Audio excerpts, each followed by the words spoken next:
पुष्प देऊन आणि त्याचप्रमाणे त्या सर्व आजचे कीर्तनकार आपले बुवा आणि त्याचप्रमाणे या ठिकाणी त्याचे साथीदार हे उपस्थित आहेत, त्यांची थोडक्यात ओळख करून देतो.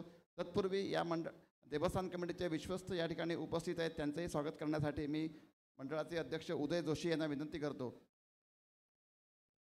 धन्यवाद.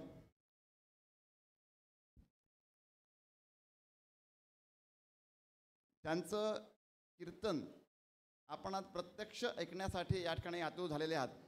प्रत्यक्ष या अर्थानं म्हणतो की यापूर्वी आपण अनेक टी व्ही किंवा मोबाईल म्हणजे यूट्यूबच्या माध्यमातून आपली असंख्य कीर्तनं आपण ऐकलेली आहेत. ते चारुदत्त बुवा गोविंदस्वामी आफळे यांचं थोडक्यात परिचय मी देतो. हरिभक्तीपरायण आफळे बुवा हे राष्ट्रीय कीर्तनकार म्हणून प्रसिद्ध आहेत आणि कीर्तन परंपरा ही त्यांच्या घरामध्ये आहे. तसंच ह्या कीर्तन व्यतिरिक्त संगीत नाटकामध्ये गायक नट म्हणून सुद्धा ते प्रसिद्ध आहेत. त्यांनी सौभद्र किंवा अन्य नाटकामध्ये सुद्धा त्यांनी भूमिका केलेल्या आहेत. कटरा काळजात घुसली नाटकामध्ये भूमिका केलेल्या आहेत. तसंच अनेक टी व्ही मालिकामधून सुद्धा त्यांनी काम केलेलं आहे. एवढंच नव्हे तर मुंबई विद्यापीठाची संगीत विभागामध्ये त्यांना डॉक्टरेट पदवी सुद्धा त्यांनी प्राप्त झालेली आहे. आणि केवळ कीर्तन सेवा आहे आपल्या देशामध्ये नव्हे तर विदेशात सुद्धा त्यांनी कीर्तन सेवा रुजू केलेली आहे.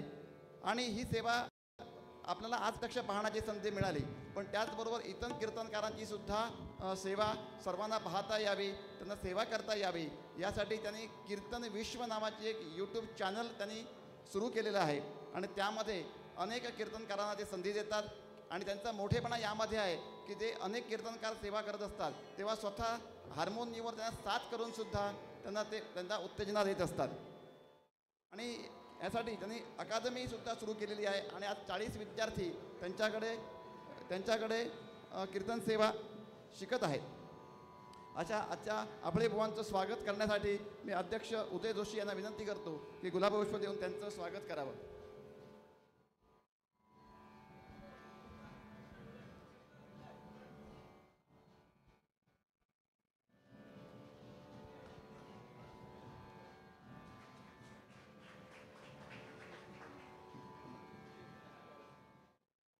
देवस्थानचे विश्वस्त विजय गावडे यांचं पण या ठिकाणी स्वागत आहे.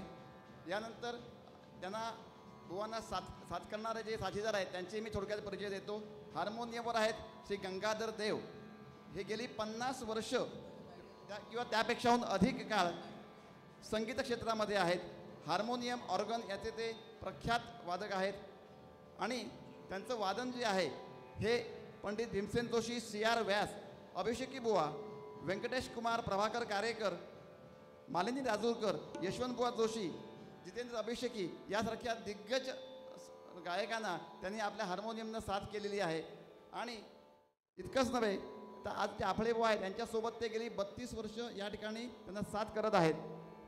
आणि त्याचबरोबर गायन आणि ऑर्गन याची नवीन विद्यार्थ्यांना शिकवण्यासाठी त्यांनी संगीत अकादमीसुद्धा सुरू केलेली आहे.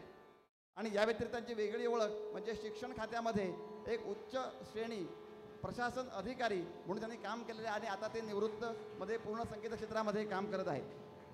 या ठिकाणी तबला वादक म्हणून तत्पूर्वी उदय जोशींना विनंती करतो की गुलाबपुष्प देऊन त्यांचं स्वागत करावं.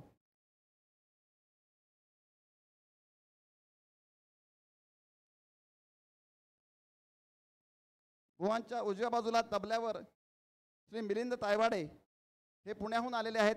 आणि SNDTमध्ये ते तबला वादनाचे प्राध्यापक म्हणून त्या ठिकाणी काम करतात. त्यांनी सुद्धा अनेक दिग्गज कलाकारांना साथ संगत केलेली आहे. ते सुद्धा गेली 20 वर्ष या क्षेत्रामध्ये आहेत आणि आपळे बुवांना साथ करत आहेत. मी मिलिंद तायवाडे यांचं स्वागत करण्यासाठी उदय जोशी यांना विनंती करतो.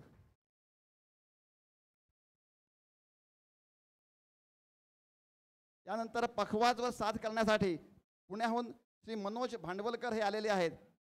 यांचंसुद्धा जे पखवाज वादन आहे त्याची नावं आपल्याला ऐकून परिचित आहेत. देवकी पंडित, पंडित जयतीर्थ मेहुंडी, सावनी शेंडे, सुरेश वाडकर आणि यासारख्या दिग्गज कलाकारांना आणि याहीपेक्षा अनेक नावांची यादी या ठिकाणी आहे, परंतु वेळेअभावी ती यादी वाचू शकत नाही. या दिग्गज कलाकारांना त्यांनी पखवाजाची साथ केलेली आहे. आणि आपले बुवांबरोबर गेली 10 वर्ष ते या ठिकाणी साथ करत आहेत. मी मनोज भांडवलकर यांचं स्वागत करण्यासाठी उदय जोशी यांना विनंती करतो.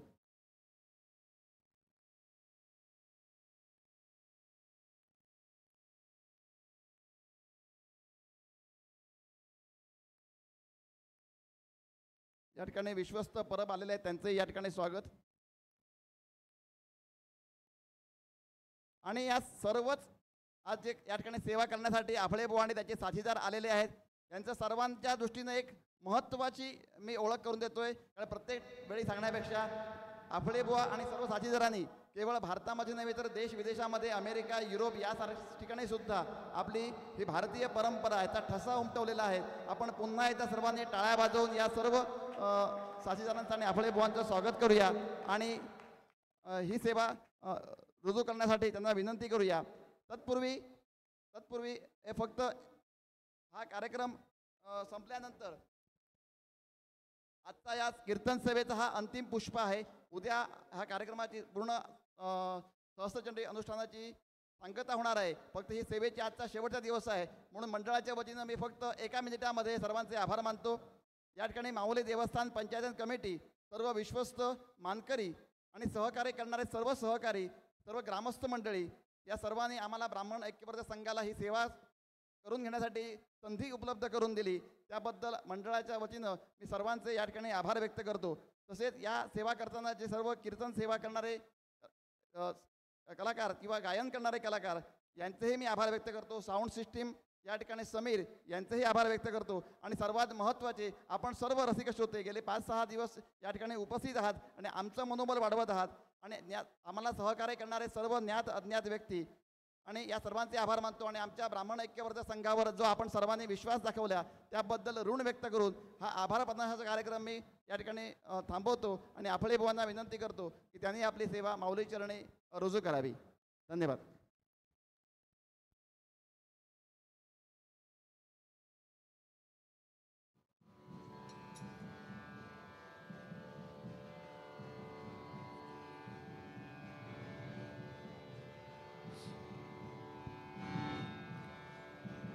श्री राम श्री राम श्री राम श्री राम श्री राम श्री राम श्री राम श्री राम श्री राम श्री राम श्री राम श्री राम. श्रीमन्महागणाधिपतये नमः. श्री सरस्वत्यै नमः. श्री गुरुभ्यो नमः. सर्वदेवेभ्यो नमो नमः. वक्रतुंड महाकाय सूर्यकोटिसमप्रभ निर्विघ्नं कुरु मे देव सर्वकार्येषु सर्वदा. गुरुर्ब्रह्मा गुरुर्विष्णुः गुरुर्देवो महेश्वरः. गुरुसाक्षात् परब्रह्म तस्मै श्री गुरवे नमः. मूकं करोति वाचालं पङ्गुं लङ्घयते गिरिं यत्कृपातमहं वन्दे परमानन्दमाधवम्.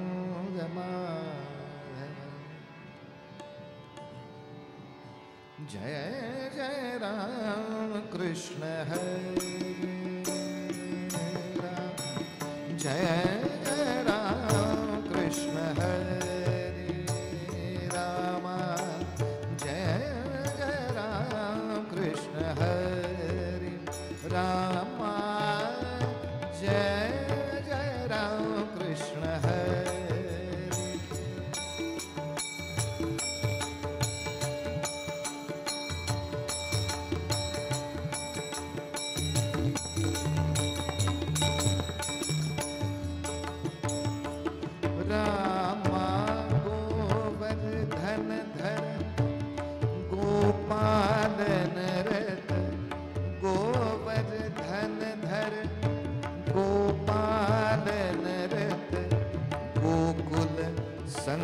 संकटहारी राम. गोकुल संकटहारी रामा. जय जय राम कृष्ण हरे रामा जय जय राम कृष्ण हरे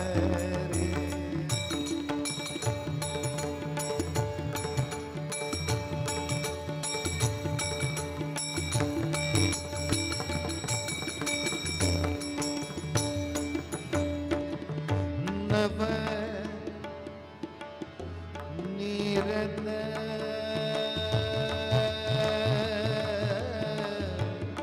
सम नव नीरद सम हरिहा नव नीरद सम हरिहा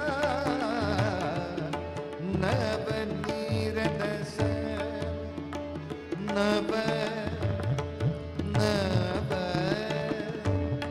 नव नवनीरद सम नवनीत प्रिय नवनीरद सम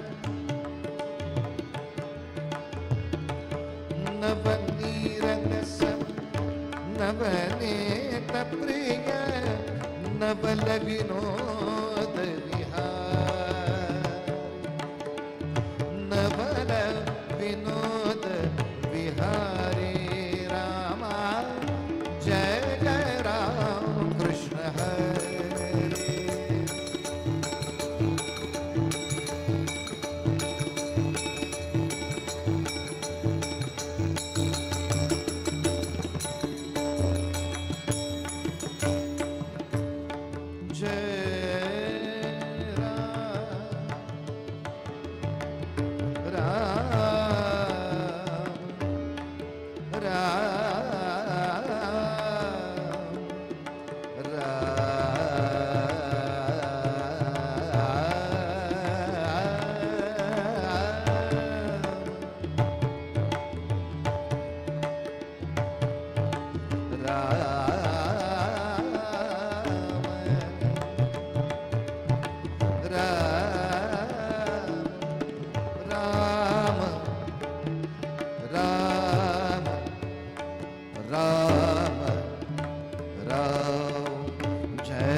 दुर्वासोदत दुख विमोचक दुर्वासोदत दुख विमोचक दुर्जन संगमहार राम दुर्जन संगमहारी राम दुर्जन संगमहारी रामा जय जय राम कृष्ण हरे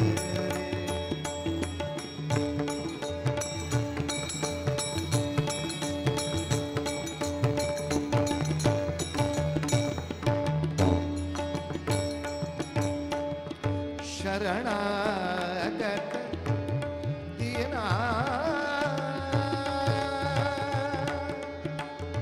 शरणी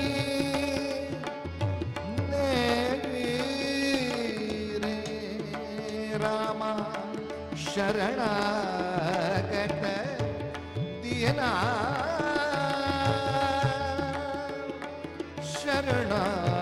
शरणागत दीना शरणागत दीना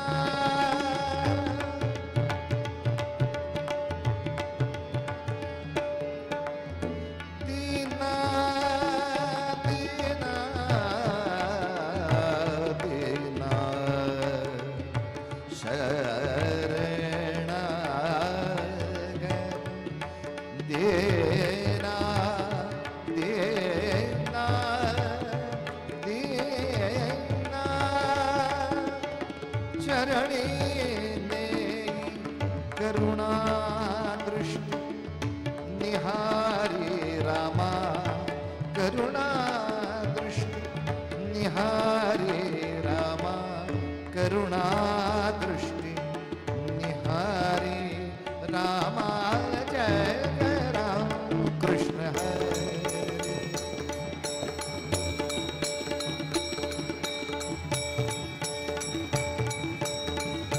जय जय राम कृष्ण हरे राम कृष्ण हरे राम कृष्ण हरे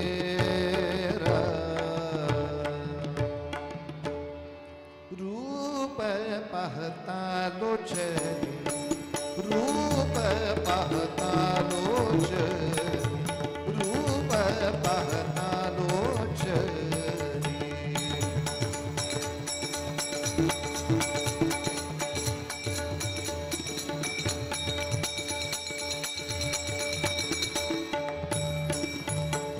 सुख झाले वो साजणी सुख झाले वो साजणी सुख झाले वो साजणी सुख झाले वो साजणी तो हा विठ्ठल बलवा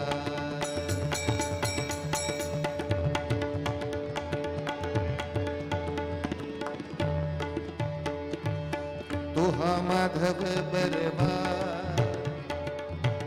तो हा माधव बलवा तो हा माधव बलवा बलवा बलवा बलवा बलवा बलवा बलवा बलवा बलवा बलवा बरवा बरवा बरवा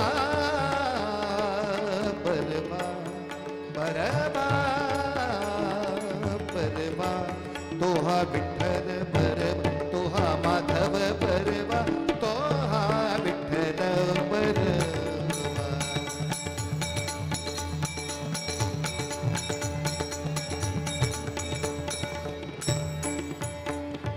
बहुत सुकृताची जोडी बहुत सुकृताची जोडी बहुत सुकृताची जोडी बहुत बहुत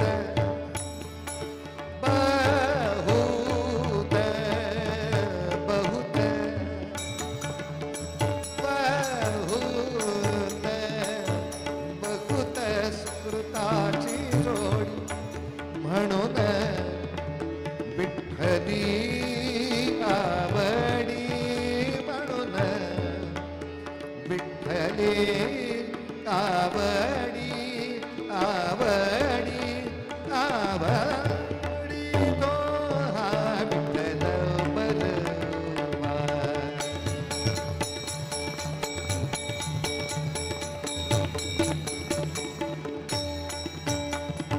सर्व सुखाचे आगन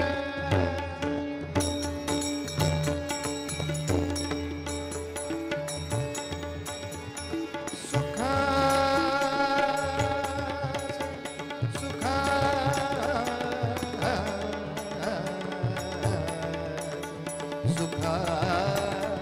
सुखा सुखा सुखाचे आगन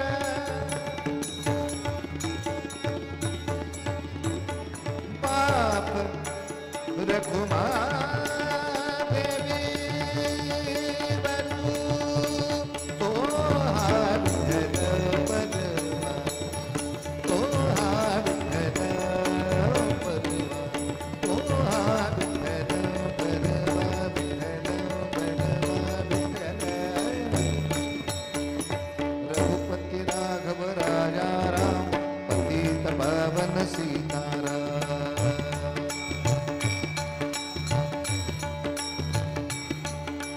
रघुपति राघव राजा राम पतित पावन सीताराम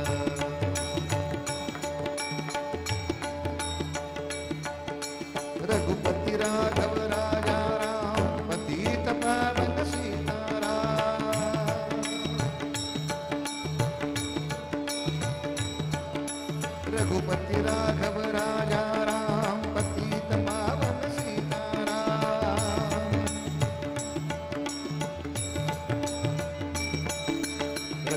राघव राजा राम पतित पावन सीताराम।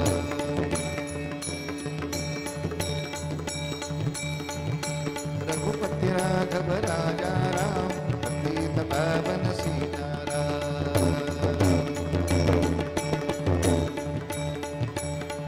रघुपति राघव राजा राम पतित पावन सीताराम।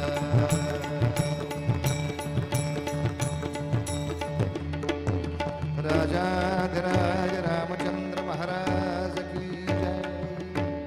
कुंडलीक वरदाहार विठ्ठल श्री ज्ञानदेव तुकाराम पंढरीनाथ महाराज की जय। जगदम्बा माता की जय। जय जय रघुवीर समर्थ। जयांचा जनी जन्मनामार्थ झाला, जयाने सदा वास नामात केला। जयांच्या मुखी सर्वदा नाम कीर्ती, नमस्कार त्या ब्रह्मचैतन्य मूर्ती सद्गुरुनाथ महाराज की जय।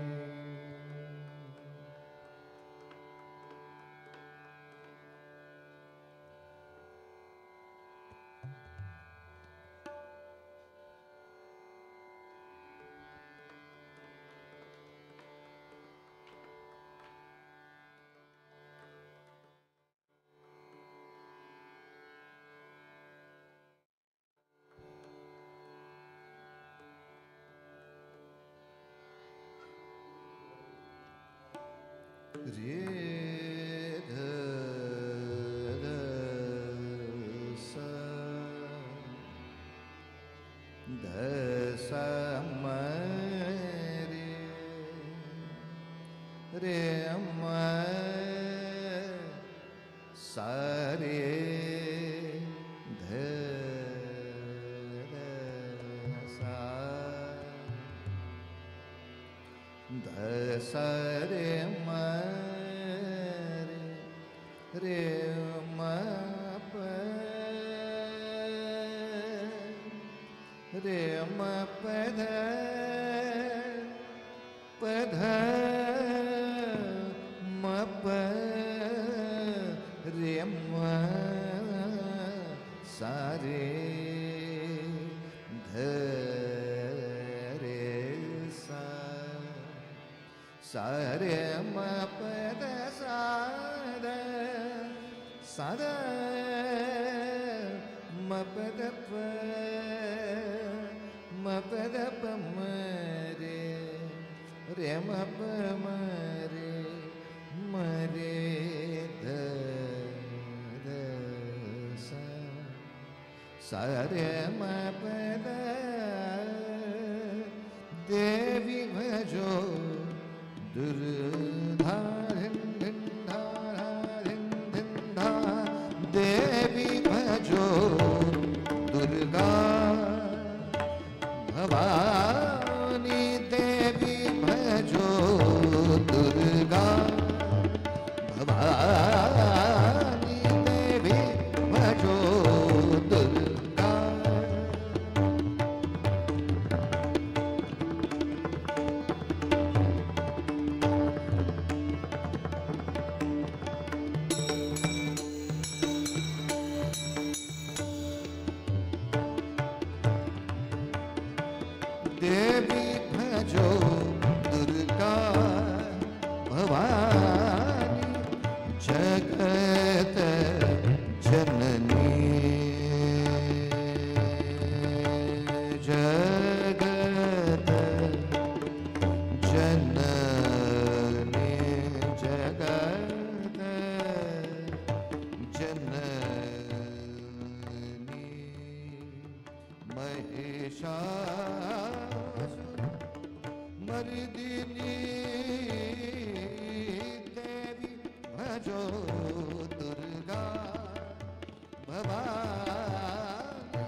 मर्दिनी दुर्गा दुर्गा देवी भजो दुर्गा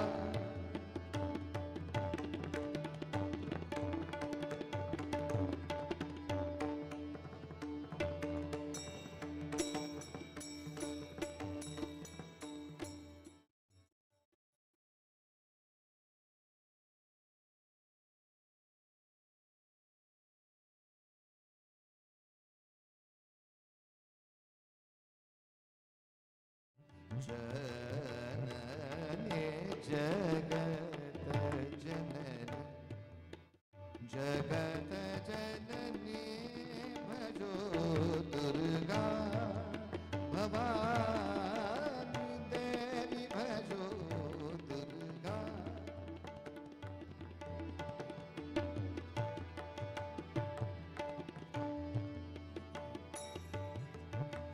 हे मनगा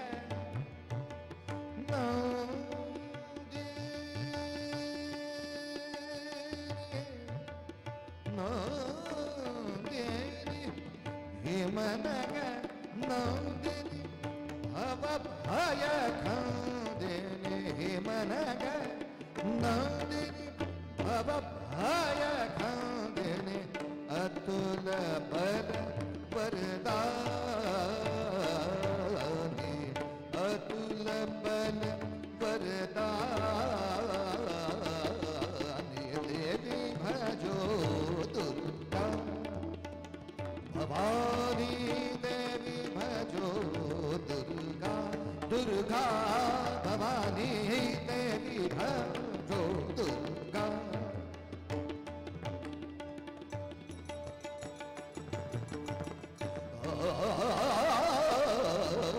देवी भजो दुर्गा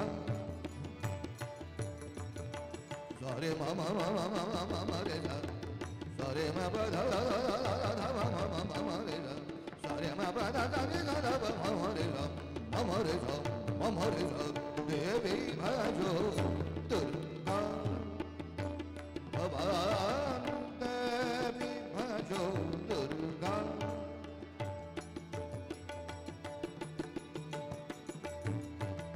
सा सा सा सा सा सा सा सा सा धा धा धा धा धा धा सा ब ब ब ब ब ब ब म रे सा म म म म म म रे गा म म रे गा म म रे गा रे म प म रे गा सा देवी भजो दुर्गा धिन धिन धा धिन धिन धा देवी भजो दुर्गा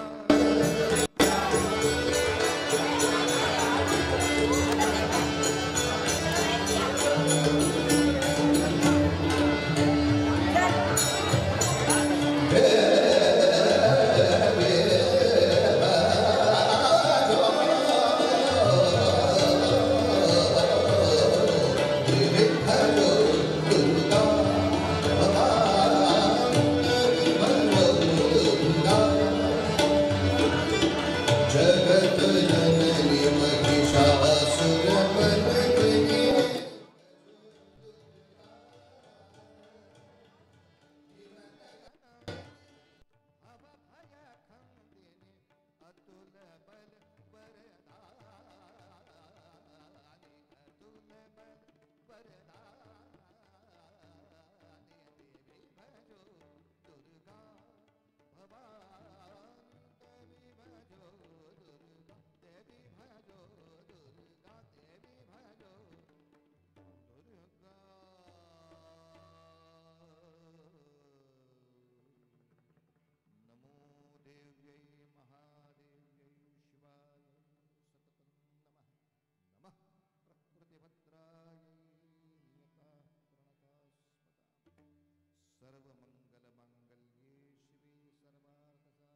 देवी भगवती जगदंबा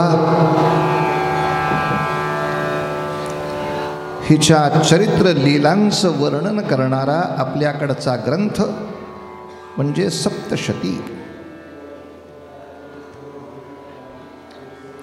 या सप्तशतीचे अनेक पाठ केले जातात आणि ज्या पाठसंख्येमुळे त्या त्या अनुष्ठानाचं नाव ठरलं जातं. किती वेळा सप्तशतीचा पाठ होणार, सहस्र वेळा होणार, अयुत वेळा होणार, कोटी वेळा होणार. या सप्तशती ग्रंथाचं वैशिष्ट्य असं आहे, कुठल्याही धर्मग्रंथाचं वैशिष्ट्य असं आहे की त्याच्या अभ्यासातही फल आहे आणि उच्चारण्यातही फल आहे, श्रवणातही फल आहे. काही गोष्टी अशा असतात की ज्याच्या अभ्यासामध्ये किंवा कृतीतच फल असतं, उच्चारात असतंच असं नाही. आंब्याचं झाड कसं लावावं याची माहिती मी उच्चारली, काही उपयोग आहे? त्या उच्चाराला काहीच अर्थ राहत नाही जोपर्यंत आंब्याचं झाड लागत नाही. तेव्हा अनेक गोष्टी अशा असतात की ज्या नुसत्या ऐकल्या किंवा नुसत्या उच्चारल्या तर फल नसतं. पण धार्मिक ग्रंथ, मग ते भागवत असो, रामायण असो, विष्णू पुराण असो, देवी पुराण असो, या सगळ्या महापुराणांचं महात्म्य असं आहे की ते अत्तराच्या प्रदर्शनासारखे आहेत. तुम्ही त्यातलं अत्तर विकत घेतलं पाहिजे अशी काही सक्ती नाही. तुम्ही प्रदर्शनातनं फिरून नुसते आला तरी सुगंध मिळतो.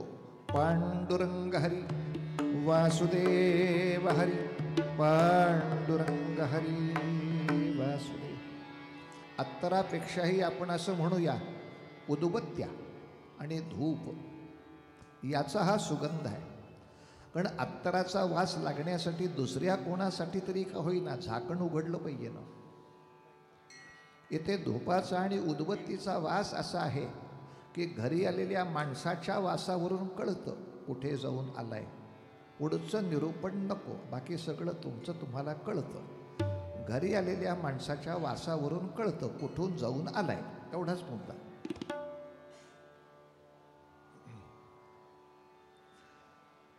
त्या दृष्टीनं सप्तशतीचा पाठ, चंडीचा पाठ या ठिकाणी सुरूच आहे आणि आता उद्या त्याचं समापन होणार. जे जे कोणी याला श्रवणाला बसले असतील त्यांनाही त्याचा लाभ आहे. ज्याने ज्याने त्याच्या मागे अर्थशक्ती उभी केली असेल त्यांनाही त्याचा लाभ आहे. ज्याने उच्चार केले त्याचा तर आहेच, पण ज्या वातावरणामध्ये त्या मंत्रांचे स्पंदन झाली त्या वातावरणाला सुद्धा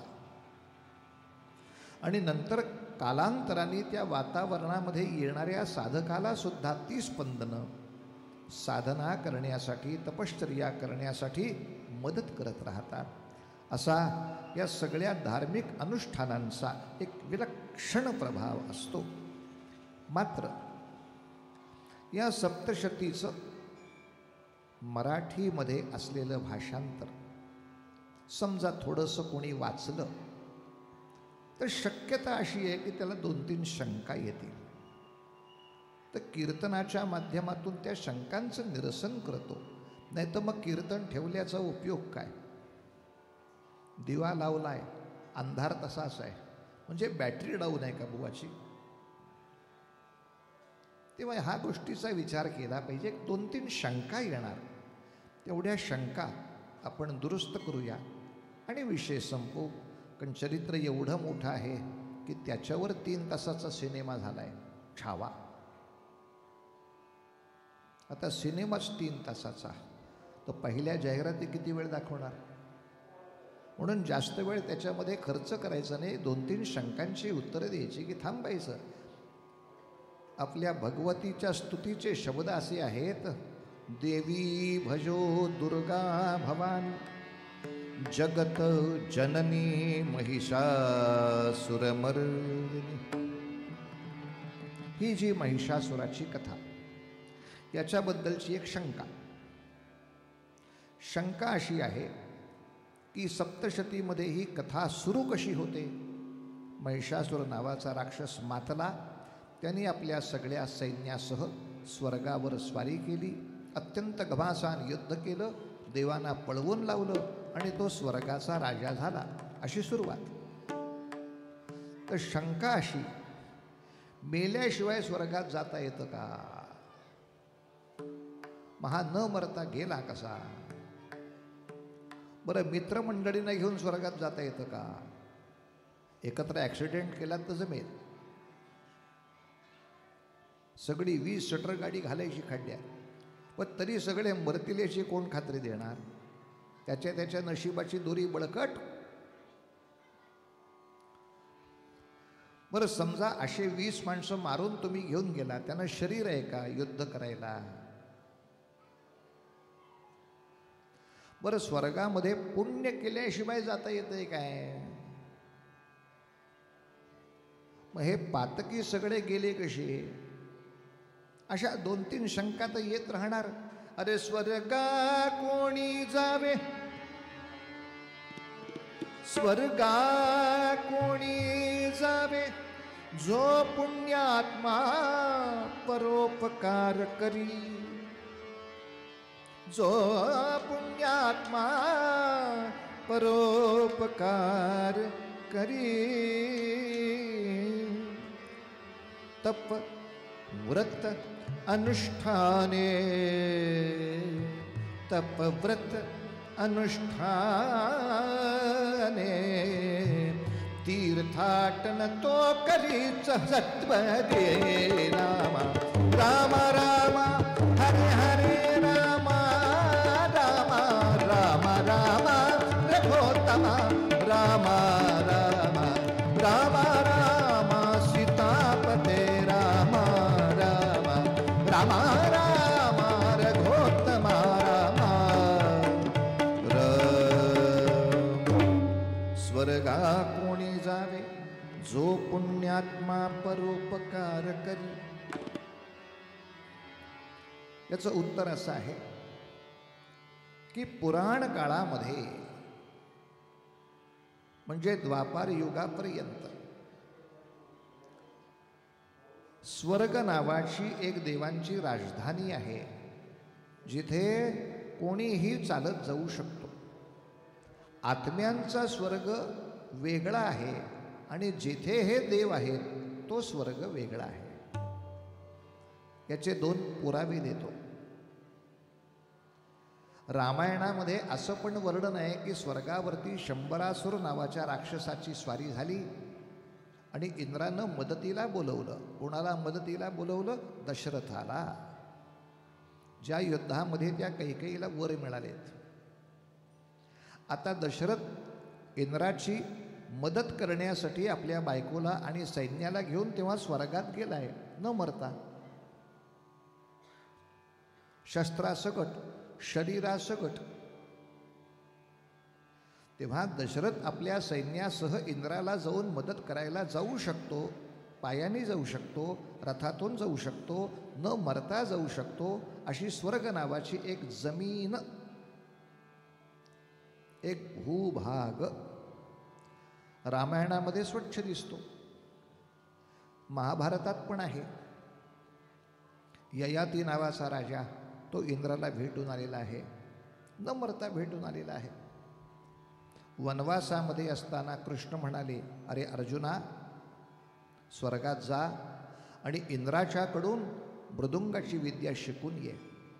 तिथे ती उर्वशी नावाची जी अप्सरा आहे तिच्याकडून तू नृत्यविद्या शिकून ये, कारण तुला अज्ञातवासात ती फायद्याची आहे. तेव्हा 1 वर्ष अर्जुन स्वर्गामध्ये जाऊन या सगळ्या विद्या शिकून आला न मरता. म्हणजे न मरता जाता येतं, जाऊन बघता येतं, भेटता येतं, परत येता येतं, अशी स्वर्ग नावाची एक भूमी. आता अंदाज असा आहे की ही बहुतेक तिबेट असावी, म्हणजे हिमालयाच्या पलीकडे. कारण अमरकोश नावाचा जो संस्कृत ग्रंथ आहे, या संस्कृत ग्रंथामध्ये स्वर्गाची जी अनेक नावं सांगितली आहेत त्या अनेक नावामध्ये एक नाव आहे त्रिविष्टप. आधी मुळात अमरकोश म्हणजे काय माहीत पाहिजे. अमरकोश हा आपल्याकडचा अत्यंत प्राचीन शब्दकोश आहे, जो आजही उपलब्ध आहे. आणि संस्कृत भाषेमध्ये साधारणतः एका शब्दासाठी किती प्रतिशब्द आहेत याचं ते एक टाचण आहे. म्हणजे आपल्याला आश्चर्य वाटेल, एक चंद्र या शब्दासाठी 36 पर्यायी शब्द आहेत. आम्हाला चांद फिर निकला ह्या पलीकडं काही उडी मारता आली नाही. चंद्राच्या वर्णन करावं असे 36 शब्द, अशी अनेक प्रचंड मोठी नामावली आहे.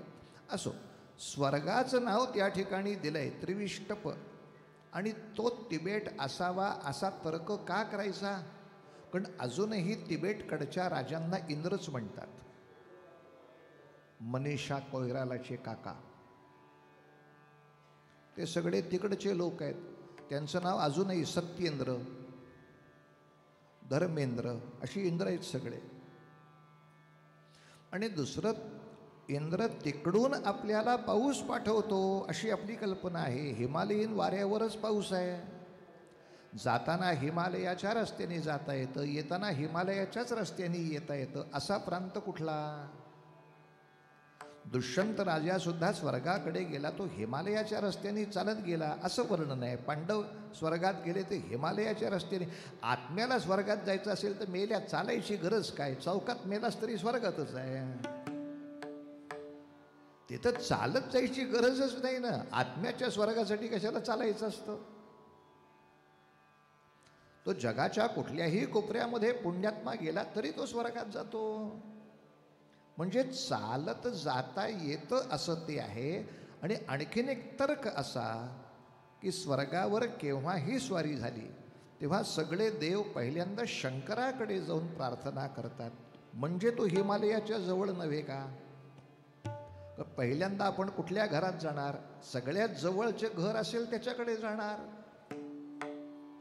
आणि अशा दृष्टीनं महिषासुराचा त्रास झाल्यानंतर सगळेजण भगवान शंकरांकडे गेले आहेत. आणि तिथेच ब्रह्मदेवाला महाविष्णूंना आमंत्रित केलं आहे. सांगितलंय मोठी समस्या आहे. साने धाने धम गम गम ग सा सा सा सा ग ग ग म म धा धा धा मा धा नि सा. साने धनी नि धम ध धम गम मग सग सग मध गम धनी जारी जा धनी मधनी जा. आता बघू शार्प आलं मस्त. अवनी बरिया समहा प्रलय पातना, अवनी बरिया समहा प्रलय पातना, अवनी बरी. आता बघ बरं, मृदुंग थोडा चटक ऐकू येईल असा काहीतरी कर. गोल ऐकू येतोय.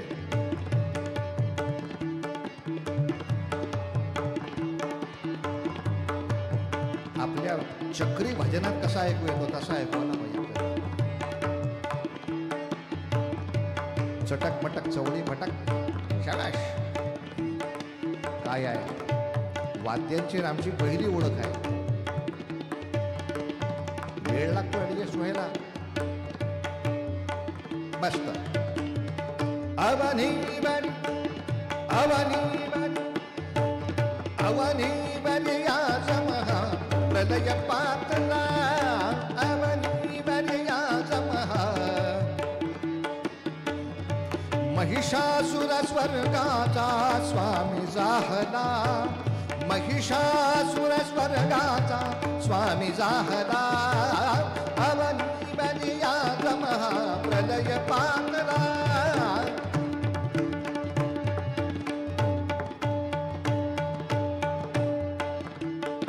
ठीक.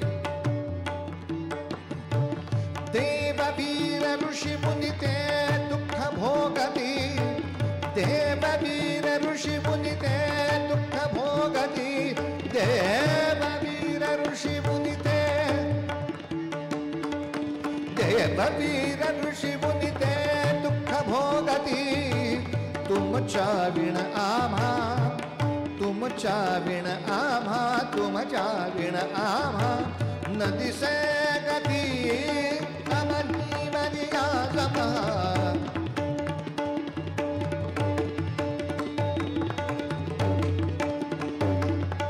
अवनी मरिया जमा प्रलय पातना महाप्रलय पातना प्रलय नमः पार्वती पते हर हर महादेव.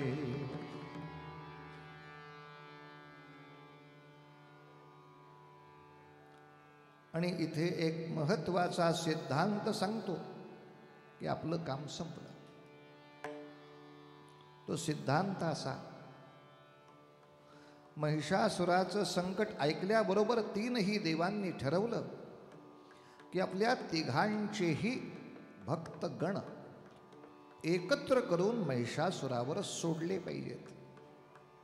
एक एकट्याचं काम नाही. आता एक रहेंगे सेफ रहेंगे असा नारा देऊन टाकला. बटेंगे तो कटेंगे. पण मोठा प्रश्न असा होता की विष्णूचे भक्त शंकरांची आज्ञा कशाला ऐकणार. शंकराचे भक्त म्हणणार आम्ही ब्रह्मदेवाचं कशाला ऐकणार. ब्रह्मदेवाचे भक्त म्हणणार आम्ही विष्णूचं कशाला ऐकणार. आली का नाही पंचायत. अशी गडबड होऊ नये म्हणून मग तिघांनी असं ठरवलं की तिघांनी म्हणून एका चौथ्याच व्यक्तीला अथॉरिटी लिहून द्यायची. आणि ते सगळे अलीकडं काय म्हणतात त्याला, NOC, नॉन ऑब्जेक्शन सर्टिफिकेट देऊन टाकायचं त्यांना, की ज्या योगे आपल्या सगळ्या भक्तांपर्यंत निरोप पोचला पाहिजे. आता हिनं जर आज्ञा केली तर विष्णूच्या भक्तांनी समजायचं ही विष्णूची आज्ञा आहे, शंकराच्या भक्तांनी समजायचं ही शंकराची आज्ञा आहे, ब्रह्मदेवाच्या भक्तांनी ब्रह्म्याची आज्ञा आहे. कारण तिघांनी अथॉरिटी एकाला दिलेली आहे. असं काहीतरी निर्माण झालं पाहिजे म्हणून पार्वती मातेला ती सगळी अथॉरिटी त्यावेळेला दिली. ती जगदंबेच्या रूपामध्ये प्रकट झाल्याची कथा आपल्या समोर दिसते. असो, एक महत्वाच्या प्रश्नाची उकल करायची की पुरे. उकल अशी की या महिषासुराच्या युद्धात वर्णन असं आहे की हा राक्षस आधी हत्ती झाला. त्या हत्तीला देवीनं मारला तर तो सिंह झाला. मग सिंहाला देवीनं मारला तर तो रेडा झाला. खरं रेड्यावरनं महिष हा शब्द पुढं आला. त्याचं मूळ नाव काय होतं कल्पना नाही. बहुतेक रेड्यासारखा माजला म्हणून महिषासूर असं म्हणत असावेत. कारण म्हैस याच्यावरनं सरळ शेजारी असलेला हा महिषा असं तर्क शेवटी. पण तो हत्ती झाला, हत्ती मेला, मग तो पुढचा सिंह कसा झाला, तो जिवंत कसा, याचं उत्तर नको द्यायला. तेव्हा लक्षात घेण्याची गोष्ट अशी आहे की युद्धामधल्या या सगळ्या प्राण्यांच्या आकारांचे हे रणगाडे आहेत की त्या रणगाड्याच्या मेन ऑफिसमध्ये राहून तुम्ही ते ऑपरेट करता. रणगाडा जरी तोडला तुम्ही शिल्लक राहता, तुम्ही उडी मारून जाऊ शकता, दुसऱ्या रणगाड्यात बसू शकता. वेगवेगळ्या प्राण्यांच्या आकाराचे रणगाडे आहेत. आता शेवटचं चित्र बघितलं म्हणजे आपली शंका फिटेल. कारण शेवटचं चित्र असं आहे की त्या रेड्याच्या पूर्ण शरीरावर सिंह आहे. त्या सिंहाने रेड्याला घट्ट पकडलेलं आहे. देवीनं त्या रेड्याचं मस्तक छाटलं आहे आणि जिथे मस्तक छाटलंय त्या छिद्रातून महिषासूर बाहेर येतोय. महिषासुराचा रेडा नाही झालेला, महिषासूर अलग आहे. तो त्या रेड्याचं शरीर वापरतोय, तो त्याच्यातून बाहेर येतोय असं वर्णन आहे. आणि त्या मानेच्या छिद्रातून तो बाहेर येत असताना देवीनं बाहेरच्या बाहेर त्याला पकडलाय. मग ते गाणं बिणं प्रसिद्ध आहे, मार दिया जाय या छोड दिया जाय वगैरे वगैरे वगैरे. पण रेड्याचं डोकं कापलं म्हणून महिषासूर मेलेला नव्हे. म्हणजे तो हत्तीचं किंवा एखाद्या वेळेला सिंहाचं स्वरूप असलेला रणगाडा युद्धामध्ये वापरतो. ज्यायोगे गाडी तुटली, ड्रायव्हर तसाच राहतो, तो बाहेर येतो. यावेळेला देवीनं सगळी गाडी कॅप्चर केली आणि दारातनं ड्रायव्हर बाहेर येत होता, तिथं पकडला आणि त्याला संपवला. हा मुद्दा. आता आपल्या सगळ्यांनाच थोडासा त्रास देणारा मुद्दा असा की ज्या सप्तशतीनं आपल्याला दाखवून दिलं की जगामध्ये शेवटी विजय कोणाचा होतो, एवढाच मुद्दा पाहायचा. जगामध्ये शेवटी विजय कोणाचा होतो, तर आपल्या सप्तशतीनं उत्तर दिलं, शक्तीचा विजय होतो. पांडुरंग हरी वासुदेव हरी, पांडुरंग हरी वासुदेव. म्हणजे सप्तशतीनं दिलेले उत्तर किंवा भगवद्गीतेनं दिलेलं उत्तर, धर्माचा जय होतो, सत्याचा जय होतो, पुण्याचा जय होतो असं काहीही न म्हणता शक्तीचा जय होतो हे उत्तर. आणि आता आपण इतिहासाला ताडून बघितलं की आपल्याला कळतं, ज्यांची शक्ती वाढते त्यांचा जय होतो. ते पुण्य करतात का पाप करतात महत्वाचं नाहीच राहत.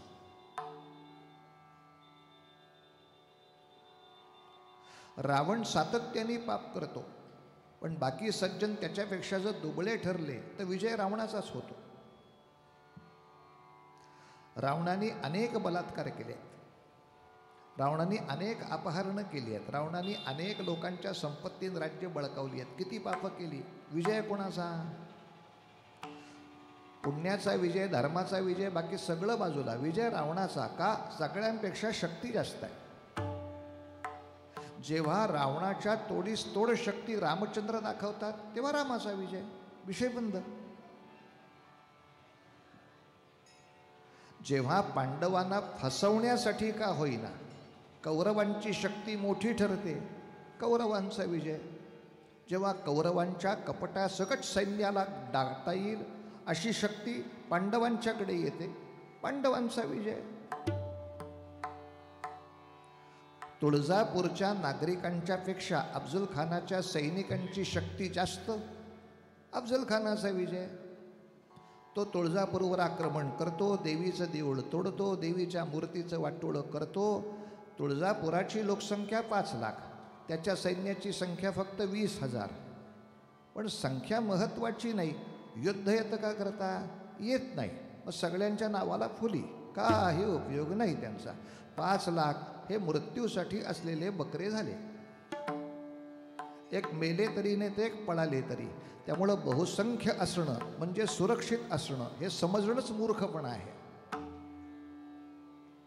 शक्तिशाली असलं तरच सुरक्षित आहोत. संख्या आहे म्हणून कोणीही या जगात सुरक्षित नाही. त्यामुळे आपण उगाच भ्रमामध्ये राहून संख्या आहे म्हणजे सुरक्षित आहे असं समजणं म्हणजे आपल्या पुराणांचा अभ्यास आपण केलेला नाही हे जाहीर करणं आहे. जोपर्यंत 5 लाख निर्बळ असलेल्या नागरिकांच्या तुलनेमध्ये 20,000 सैनिकांची शक्ती जास्त आहे, विजय अफजल खानाचा. आता अफजल खानाचा कोठळा काढून सगळ्यांना मारून टाकीन अशी शक्ती शिवाजी महाराज दाखवणार का? हो, मग विजय शिवाजी महाराजांचा. विजय कोण ठरवतंय? शक्ती कोणाची जास्त. कौरवांची शक्ती जास्त झाली, विजय कौरवांचा. पांडवांची शक्ती जास्त झाली, विजय पांडवांचा. राक्षसांची शक्ती जास्त झाली, प्रत्येक वेळेला विजय राक्षसांचा. त्या राक्षसाला मारून टाकता येईल एवढी शक्ती देवांकडे झाली तर विजय देवांचा. देवांचा विजय होतो का हा महत्त्वाचा नाही, शक्ती कोणाची निर्णायक ठरते. रशिया लढतोय, जर्मनी लढतेय, विजय कोणाचा होणार? मिलिटरीच्या शक्तीमध्ये जो श्रेष्ठ ठरेल. वसिष्ठ, विश्वामित्र, अगस्ती, गौतम सगळ्या ऋषींची आध्यात्मिक शक्ती आहे. राज्य कोणाचं आहे? रावणाचंच आहे ना. शेवटी रावणाचं राज्य खाली काढण्यासाठी करावं काय लागेल? आध्यात्मिक शक्ती असलेल्या ऋषींनी शस्त्राची शक्ती असलेल्या रामाला उभं करायला लागेल. आणि आध्यात्मिक अनुष्ठान अधिक शस्त्र असं जर एकत्र आलं तर रावण संपेल. पण नुसतं आध्यात्मिक अनुष्ठान आहे आणि रामाचं धनुष्य तुमच्याकडे नाही, काही होण्यासारखं नाही. त्रेतायुगात नाही झालं, कलियुगात कुठला झांप्या येऊन करणार आहे? द्रोणाचार्य आहेत, कृपाचार्य आहेत, अमुक आहेत, तमुक आहेत. पांडवांचा विजय आहे का? नाही आहे. अगदी अलीकडच्या काळामध्ये संत मालिका घेतली तर हे संत आहेत, हे संत आहेत, हे संत आहेत, हे संत आहेत, हे संत आहेत, यांच्या या सगळ्या आध्यात्मिक शक्ती आहेत, अमुक आहे, तमुक आहे. महाराष्ट्रावर 500 वर्ष राज्य कोणाचं आहे? सुलतान. आणि साधारणतः आपल्या शक्तीची कथा कुठपर्यंत? तर सुलतानांनी संतांना त्रास दिला, मग काहीतरी पांडुरंगाने धावत येऊन त्याची मदत केली. एकमेकांना मदत करण्या पलीकडे याच्यातून काही निष्पन्न होत नाहीये. सत्ता पालट करत नाहीत. सत्ता पालटासाठी भवानी तलवारच. हिंदवी स्वराज्य उभं करायचं असेल, हिंदूंचं सिंहासन उभं करायचं असेल, सर्व हिंदूंच्या साधू संतांच्या पासून सगळ्या वेदविद्या करणाऱ्या लोकांना जर परित्राणाय साधूनाम करायचं असेल तर पहिली आवश्यकता विनाशयाच्या दुष्कृतांची तयारी किती आहे. अन्यथा गोपालकृष्णाने बासऱ्या वाजवून आणि रासक्रीडा करून कुठल्याही सज्जनांचं कल्याण होत नाही. जोपर्यंत सुदर्शन चक्र घेऊन तो मथुरेला येत नाही, कंसाला मारून टाकत नाही, जोपर्यंत तो जरासंधाचा वध करत नाही, तोपर्यंत त्याच्या जीवन कार्याचं ध्येय किती छान नाचतो, किती छान वाजवतो हे कलाकाराचं होईल, देवाचं नाही. आणि असे लक्षावधी छान नाचणारे आणि छान वाजवणारे राज्य बदललं तर काय करतात? शत्रूची सेवा करतात. या पलीकडे काही करत नाहीत. तानसेनासारखा कितीही मोठा गायक झाला आणि राज्य अकबराचं असलं तर त्याच्यावर परिणामच असतो. तो अकबराच्या स्तुतीची गाणी घेतो, गातो, पैसे घेतो, खातो, झोपतो, काहीही करता येत नाही. माझ्याकडे दिव्य संगीत आहे म्हणजे तुम्ही सत्ता वगैरे बदलू शकाल, सगळं भ्रम आहे. सत्ता शस्त्रानेच बदलते. मग देवीला हातामध्ये तलवार घ्यायला काय वेळ लागलं का? शंकरांना त्रिशूळ घ्यायला वेळ लागलं? भगवान दत्तात्रेयांनी स्वतःच्या हातामध्ये जपमाळ आणि कमंडलू असताना सुद्धा त्रिशूळ ठेवलं. ते पागल आहेत का आम्ही पागल?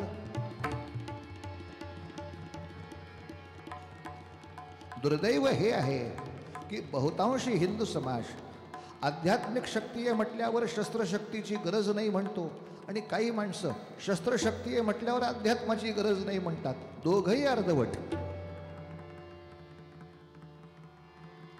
आणि यासाठी शिवरायांच्या हिंदवी स्वराज्याचा उदय होऊन जर सगळ्या सज्जनांना सुरक्षा हवी असेल तर एकाच वेळेला आध्यात्मिक अनुष्ठान आणि शक्ती एकत्र यावीच लागते. भक्तिशक्तीचा संगम. यासाठी विजय मिळवायला अधर्म केला तरी चालेल असं नाही म्हटलो मी, पण फक्त धर्म आचरला म्हणजे विजय मिळेल हा शक्यतेचा कुठेही विषय नाही. तेव्हा तुकोबाने आध्यात्मिक अनुष्ठानाबरोबर शिवाजी राजाच्या पाठीशी राहणं, रामदासांनी आध्यात्मिक अनुष्ठानाबरोबर शिवाजी राजाच्या मावळ्यांच्या पाठीशी राहणं, त्याच्या पुढच्या निळोबारायांनी आध्यात्मिक अनुष्ठानाबरोबरच शस्त्र घेऊन शत्रूशी संघर्ष करतील अशी एक प्रचंड धर्मनिष्ठ हिंदूंची फळी उभी करणं, हे जोपर्यंत केलं नाही तोपर्यंत ना तुम्ही वाचत ना अनुष्ठान वाचत. बरं, जे आहे ते सत्य माणसांनी स्वीकारावं. उगाच राजहंसासारखं वाळवंटात टाळकं घालून उन्हाळा असला तरी कसं गारगार लागतंय ढोंगणाला असं म्हणत राहू नये. जे सत्य आहे ते हे असंच सत्य आहे, हे आहे असं स्वीकारलं तर शहाणपणा. अन्यथा गोवा मुक्ती संग्रामाच्या वेळेला नुसता पोलिसांचा मार खाऊन मोर्चा काढीन असे कमी मोर्चे झाले का? आपल्या 4 किलोमीटरवरची कथा आहे. पण आपण मार खाऊन एवढी तपश्चर्या करून काय लाभ झाला? काही नाही. फटके खाल्ल्याची फक्त कौतुकं झाली, या पलीकडे काही नाही. झेंडा कधी बदलला? गोव्यामध्ये मिलिटरी घुसली तेव्हा झेंडा बदलला. वल्लभभाईंनी गोव्यापासून हैदराबादपर्यंत, हैदराबादपासून जुनागडपर्यंत या सगळ्या संस्थानामध्ये जेव्हा प्रचंड मोठी शस्त्र घेतलेल्या सैन्याची चढाई केली तेव्हा नवरात्राचे उत्सव करायला आपण मोकळे झालो ना. तेव्हा एका बाजूला जसं अनुष्ठान पाहिजे, जसं धर्माचं एक जागरण पाहिजे, जसं मंत्रांचं उच्चारण पाहिजे, त्याच पद्धतीनं त्याच्या बरोबरीनं या सगळ्या धार्मिक चांगल्या गोष्टीचं उद्या रक्षण करायची वेळ आली तर खरंच युद्धासाठी किती संख्या आहे? विश्वामित्रांचा यज्ञ जितका महत्त्वाचा तितकं त्या यज्ञाचं रक्षण करण्यासाठी रामलक्ष्मण उभे करणे महत्त्वाचे. नाही तर यज्ञ करता येतो म्हणून विश्वामित्रांना आत्तापर्यंत कुठला यज्ञ करता आला होता? कुठलाच नाही. सत्ता चांगली रामाच्या हाती गेली तेव्हाच यज्ञ जमला. हा मुद्दा जर लक्षात आला तर धर्माच्या सुरक्षेसाठी शक्तीची नितांत आवश्यकता, आणि ती शक्ती राक्षसी होऊ नये, ती शक्ती पापी होऊ नये म्हणून त्याला धर्माची आवश्यकता. धर्माधिष्ठित सामर्थ्य हे उभं करण्याचं आपल्या सर्व देवदेवतांचं कार्य आपण पाहता. आणि ह्या कार्यानंतर असा तो महिषासुर संपला, असा ते चंड मुंड सगळे जेव्हा संपले, त्या युद्धाचा कालखंड नवरात्र आहे म्हणून ते 9 दिवस नवरात्र साजरे करून शेवटी दसरा म्हणजे ज्या दिवशी सोनंसुद्धा लुटावं इतका आनंदाचा दिवस आपल्याकडे आला. पराक्रम असेल तर दसरा आहे, दिवाळी आहे. नाहीच पराक्रमाचा विचार केला तर पुढचा उत्सव होळी आपल्यासाठीच आहे, प्रश्न येतच नाही. तेव्हा दिवाळीची आशा सोडायची आणि होळीच्याच आशेकडं जर जायचं नसेल तर या ठिकाणी आईला प्रार्थना करायची. सगळ्यांनी जगदंबेची जेव्हा महिषासुर गेल्यानंतर पूजा केली, आरती केली, तेव्हा सगळ्यांनी विचारलं, आई तू आमच्यामध्ये कायम वास्तव्य कर, म्हणजे आम्हाला याची सातत्याने तू जाणीव करून देत राहशील की हे करतोयस पण हे राहिले रे बाबा, हे करतोयस पण हे राहिले रे बाबा, हे करतोस हे राहिले रे बाबा. विद्येची शक्ती पाहिजे मान्य आहे, पण सुरक्षा अजून केलेली नाहीस रे बाबा. नाही तर युक्रेनमधनं एवढी सगळी माणसं पळून गेली का? डॉक्टर कमी होते म्हणून पळाले का? नर्सेस कमी होत्या म्हणून पळाले का? शिक्षक कमी होते म्हणून पळाले का? कॉलेज कमी होतं का? बँका कमी होत्या का? सातबाराच्या उतार्यावर नाव अहो सगळं असून उपयोग काय? सुरक्षा नव्हती. हितं पाहिलं बाहेर पळण्यापलीकडे. सुरक्षा नसेल त्या सगळ्या गुणवंतांना पळून जाण्यापलीकडे भविष्य नाही. तेव्हा गुणवंत आहे आणि माझ्या नावाची FD बँकेत आहे आणि लॉकरमध्ये बरेच दागिने आहेत. जोवर सुरक्षेची फळी उभी करत नाही तोपर्यंत ती बँक दागिन्यांसह शत्रूची आहे. त्याच्या येण्यासाठी, त्याला श्रीमंत करण्यासाठी आपण खूप प्रयत्न करतो. सुरक्षेचा विचार बाजूला करून फक्त श्रीमंतीचा विचार करणं हे शत्रूला श्रीमंत करण्यासाठी आपले चाललेले कष्ट आहेत. जेव्हा 90 साली काश्मीरातून प्रचंड मोठ्या संख्येनं म्हणजे 2 लाखाच्या घरात पंडित इकडं हाकलून दिले गेले. पंडित म्हणजे परत ब्राह्मण नाही, काश्मीरामध्ये अनेक विद्वत जनांना पंडितच म्हणतात. 2 लाखाची संख्या जेव्हा निघून आली, 47च्या फाळणीच्या कालखंडामध्ये जवळजवळ 40 लाख माणसं निघून आली. कशासाठी निघून आली? काय कमी पडलं म्हणून निघून आली याचा ते विचार केला असता. एकच गोष्ट कमी पडली म्हणून निघून आली. सगळे देवच आहेत, सगळ्यांचा स्वर्ग आहे, सगळे पुण्यात्मे आहेत, सगळे विभूती आहेत, तरी पळायची वेळ येते का? शक्ती कमी पडते. युद्धाची शक्ती कमी, संघर्षाची शक्ती कमी, महायुद्धाची शक्ती कमी, नियोजनच नाही तेच कमी. 71 साली पाकिस्तानचा पराभव झाल्याबरोबर 81 आणि 91 सालामध्ये भारतावर हल्ले कसे करायचे 20 वर्ष त्यांनी प्लॅनिंग केलं. कारगिल ताब्यात घेतलं, पण कारगिल अशा तऱ्हेने त्यांनी ताब्यात घेतल्यानंतर परत असं शत्रूला आपल्या देशाचा ताबा घ्यायला लागू नये यासाठी आपलं प्लॅनिंग एखादं सांगा जाहीर केलेलं.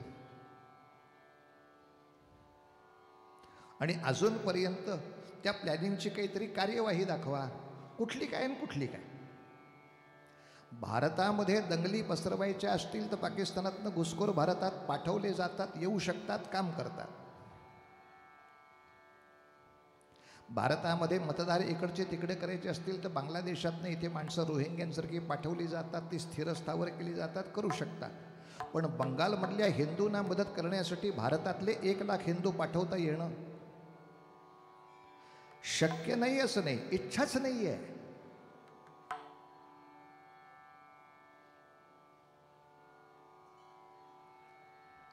महिषासुर कुठं आहे? UP-मध्ये आहे ना. मग आम्ही काश्मीरातनं कशाला तिकडे जाऊ? हे जे काही अडाण फुल्या विषय आहेत. जसं पश्चिम बंगालमध्ये चाललं आहे, भारताला काय करायचं आहे? आपण जास्तीत जास्त कागदावर निषेध करू. कशासाठी निषेध करू? का नाही 2 लाखाची विमानं उडवून बांगलादेशमध्ये मशीन गनचे मारे करत?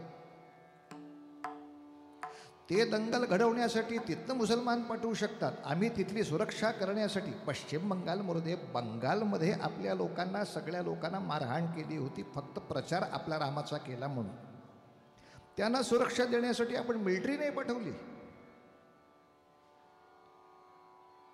आणि मिलिटरी नाही पाठवली याचा परिणाम एवढा प्रचार करूनही बंगाल मिळाला नाही. बंदूक दाखवून प्रत्येक नागरिकाला सांगितलं होतं, मत दिलंस तर गोळी घालीन. काय करतोस? कसली लोकशाही? खड्ड्यात गेली ती तिथं. जोपर्यंत त्याच्या हातातली बंदूक बाजूला करून कोणी तुम्हाला गोळ्या घालणार नाही, गोळ्या घालायला आलेल्या सगळ्यांना गोळ्या घालून आम्ही जमिनीखाली गाडू असं जोपर्यंत प्रशासन म्हणत नाही तोवर लोकशाही होऊच शकत नाही. लोकशाही होण्यासाठी युद्धशाहीची नितांत गरज आहे. लोकशाही रामाचा उद्योग आहे, रावणाचा उद्योगच नाही तो. तिथे हुकुमशाहीच चालणार.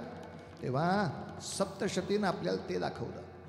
नुसतं दाखवलं नव्हे, तर या सप्तशतीच्या पाठामध्ये ती शक्ती आहे की आज ना उद्या अशा संघर्षाची जेव्हा जेव्हा वेळ येईल तेव्हा तेव्हा हे सगळे देवीचे भक्त त्या संघर्षाला एखाद्या प्रकल्पासारखा मनामध्ये घेऊन निश्चितपणे आपल्या देवभक्तांचा विजय ते ह्या पुढच्या काळात कळतील.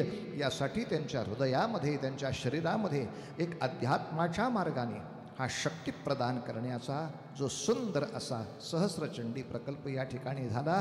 त्या महाचंडीला वंदन करायचं. या देवी सर्वभूतेषु मातृरूपेण संस्थिता नमस्तस्यै नमस्तस्यै नमस्तस्यै. अगं बाई, तू आमच्या आईच्या रूपानं राहा म्हणजे तुम्हाला सांगत राहशील. हे सगळं केलंस, छान केलंस, बरं एवढं कर की सगळं पूर्ण होत आहे. असं करून घेणारी आणि संकटाच्या वेळेला आमच्या पाठीशी उभी असणारी अशी माता म्हणून तू या ठिकाणी उभी राहा. आणि खरंच आपण सगळेजण गावोगावोहून वाजत गाजत ओटी आणतो. कशासाठी?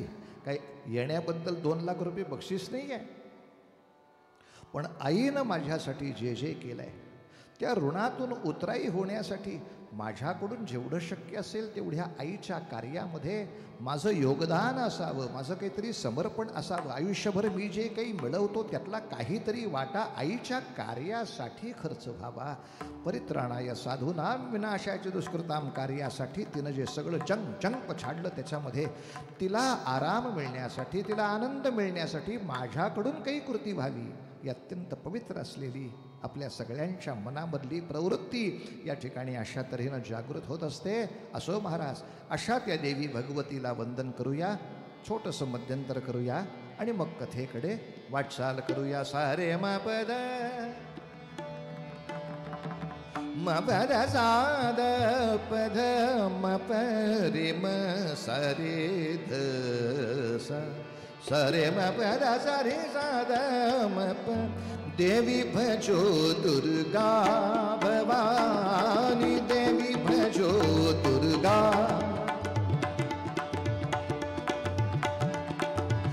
भवानी, देवी भजो दुर्गा भवानी. जगत जननी जगत जननी महिषासुर मर्दिनी.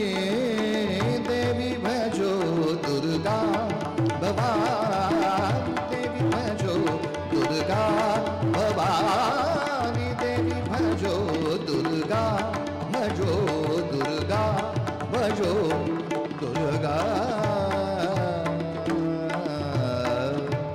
जगदंबा माता की जय. या